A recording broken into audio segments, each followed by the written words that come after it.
So in today's video, I'm going to talk more so about flipping contracts than actually buying a property, fixing it up, going through that whole ordeal, putting it on the market, and actually selling and flipping the property. This is a lot easier. It's a lot more streamlined. However, there are certain protocols, certain things that you must do in order to be successful flipping real estate contracts. And also, I'm a real estate broker in the state of Florida, so be sure that you guys find out about your local and state laws pertaining to this type of transaction. Buying a property, when I first started out in real estate, I primarily was buying my primary residence and flipping that every 2 years because per the IRS code, if it is your primary residence and you're in there for at least 24 months and sell your property, you basically could pay no taxes on those gains, and it's capped out at this point in time $250,000 of gains if you're a single individual, or $500,000 if you are a married couple. I highly encourage people to take that as part of their strategy. If you guys are trying to get into real estate investing, make that part of your strategy. That is how I was able to initially build wealth, by buying a small house initially with an FHA loan, 3.5% down. I got the seller to pay for my closing costs and got into a property fairly cheap out of pocket. And then again, I just kept flipping that property, and it allowed me to grow my wealth over the years. Okay, now we're gonna talk about a transaction that we've done recently, and I'm gonna actually show you guys the actual contract. Again, this is a Florida contract. And I'm going to show you exactly the contract that we've written up. Now, before we get into it, I do want to preface this contract with a handful of things. For one thing, I had every intention on closing this property. Anytime I get a property into contract, even though I have my assignability clause, if I am unable to get a partner or other investor to go in on this property, I am going to close on it no matter what. So that's number one, is you have to be 1,000% upfront and honest with any seller in terms of locking in a contract. If you're locking in a contract and you plan on taking that property and shopping it to other investors, and if you're unable to get an investor lined up to basically assume that contract, or not assume, but assign that contract to, and they do not perform, then you're gonna cancel that contract during your inspection or due diligence period. You should be very upfront with that seller. The more upfront and honest you are with sellers about this type of transaction, the better off you are. The second thing is you have to find the right deal. If you find the right deal, even when I got into real estate, I was like, how can you possibly make money in real estate with no money?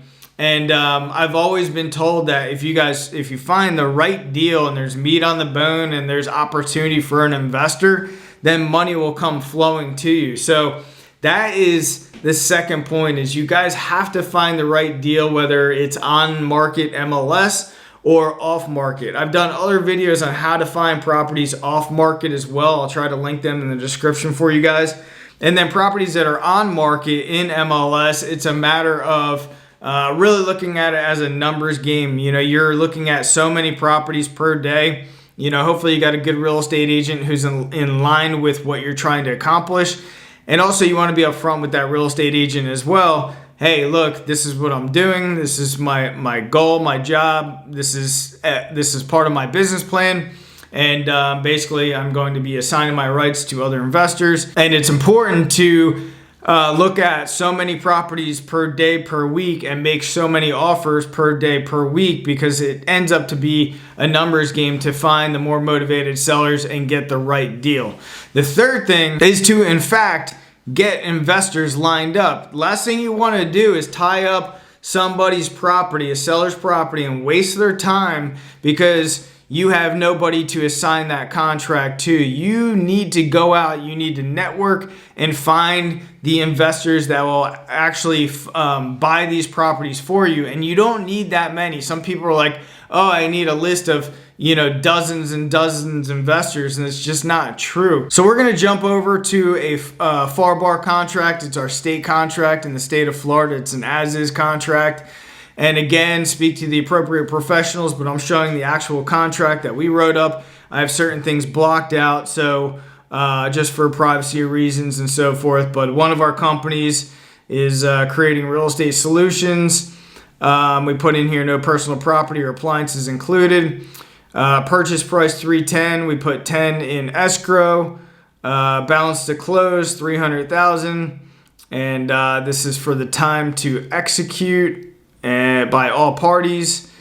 And then the closing date. And then if we come down to here, this is the most important part of the contract here, is the assignability clause. So it says buyer may assign and thereby release from any further liability under this contract, or may assign but not release from liability under this contract, or may not assign this contract. If no box is checked, then buyer may not assign this contract. So a couple things here. I always put may assign but not release from liability under this contract. And the main reason is again, from the beginning, I told you guys that I would have closed on this property. If I didn't have another partner investor lined up to take this property down, I would have closed on it, and then we would have fixed it up and flipped it. Another thing is, we're cash. There's no financing contingency. And I think that's important as well when you're showing the seller, look, it might not be me as the buyer, but my, investor pool, if I can get somebody lined up, they will be paying cash. It's not gonna be contingent upon financing or anything else like that. And then also in the same contract, this is primarily what I do. I don't recommend it for a lot of people, but in the inspection period, the due diligence period, I put 0 days for inspection. So I wanted the property. I knew it was going to be a good property for us to purchase and flip.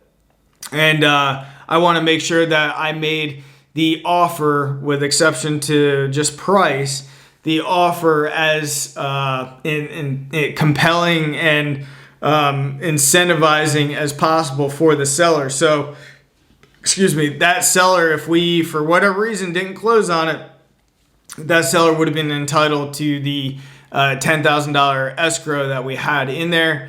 That wasn't the case. We were able to get another partner lined up to buy the property and eventually closed out on it. Also, let me touch on something real quick too. If you make good with these other investors see that you're bringing properties to the table, you're making your assignment fees. There's so many different ways to work different partnerships as well. One of these guys might bring you in to oversee some of the construction and remodeling process. So there's different ways of capitalizing, not just getting an assignment fee, which we're going to talk about in a second, but also you could work your way in where you become maybe a foreman of the job and maybe make some additional funds, additional money on top of that. Okay, so you got your investor lined up and you're about to close. What you're going to do is you're going to get a settlement statement of the closing, and in that closing, again, this is the state of Florida. Speak to your local professionals.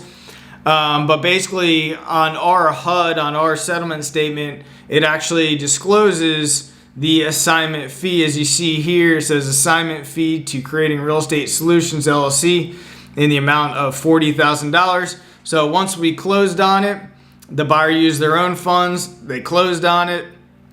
Our initial escrow amount of $10,000 got sent back to us, and then our $40,000 assignment fee got wired over to us directly in our bank account. We didn't have to close on the property. We didn't have to come out of pocket with the $310,000 to get the deal done. Again, it was utilizing our partners' funds to actually fund the deal and collect our assignment fee. So I'm thinking about making a video kind of like step by step on flipping your first real estate deal and really going into detail on a lot of different things, from finding motivated sellers to finding other investors and other partners to buy deals, and even going through the process of analyzing the renovation costs for a property, because it's really important to also make sure that you know that you're actually getting a deal that makes sense. If $310,000 was